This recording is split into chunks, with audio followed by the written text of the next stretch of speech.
Како се информирате и какви медиуми следите? Дали во смисла сега нели новите се по електронски или од овие традиционалните начини радио, телевизија? Еве вестник.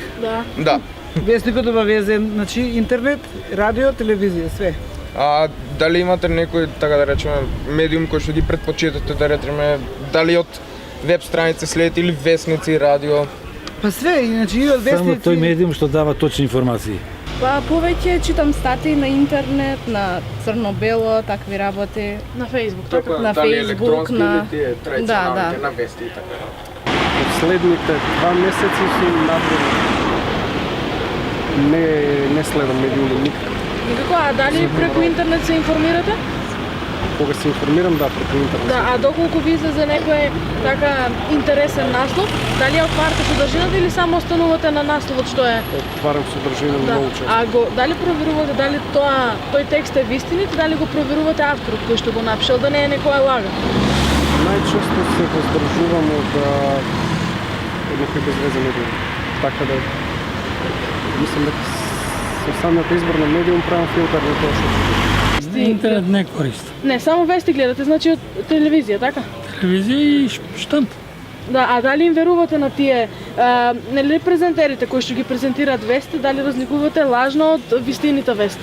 Разликувам и тоа многу добро и затоа не читам било кој вестник, него читам одреден вестник кој што мислам дека ќе прикажува работите реално. Вести исто така на телевизија. Да гледам, има некои студија кои воопште не ги гледам. Дали ги разликувате лажните од вистинистите вести? Па верувам дека ги разликувам затоа што проверувам преку неколку извори. Дали е таа вест, затоа што се кај нас нели многу такви вести на брзина и така натаму и на вистина кога ќе видите барем телевизиски 3-4 станици, веднаш ќе видите како кој навика на која страна и мислам дека ги разликувам апсолутно. Тоа не Проблемот значи е што не можеш секогаш тоа да го направиш. Да. Од причина што тој што дава лажни вести, толку ги дава и ги скрива и ги филува и ги дотерува за да ти излезе тебе, поготово на тие што се помладите. Да можеш да им поверуваш без да провериш. Да. Па и да провериш и да не провериш, може да ти делува во прв момент точно дека е така, ама кога ќе провериш, кога ќе видиш, отиде возот. Доцна, информацијата влегла, дошла. Институцијата независноста кој ќе ја изгуби, значи таму нема точна, неточна. А независни нема затоа што некој мора да те финансира. А тој што те финансира, Тоа е за тие се приказки кои ќе слушајте нас, главниот уредник, газдата не вика што сакате пишувате за. Тоа се приказки за деца. А дали кога ги читате тие вести што се објавени на интернет, проверувате кој е авторот и дали некогаш можете да утврдите дали некоја вест е лажна или дали препознавате вистинска вест? Па да, најверојатно, пошто некогаш кога нешто е фейк ньюз, али проверувам автор, некад ја знам, некад го знам, па така се викаме интересно мислење.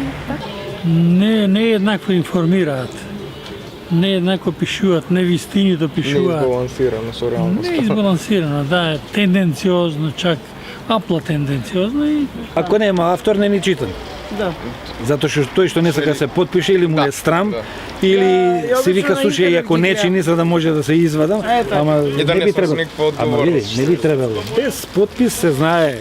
Дали кога ќе видите лажна вест или многу спинувана вест, препознавате веднаш или пак треба малку повеќе да истражувате и да копате за да заклучите дали е вистината? Па мислам дека во последно време се толку што велите вие спинувани и така натаму да ја речиш и очигледно да веднаш знаеш само ако видиш од која телевизија е зашто тие се партизирани и така натаму и веднаш можеш да оцениш каква е ситуација.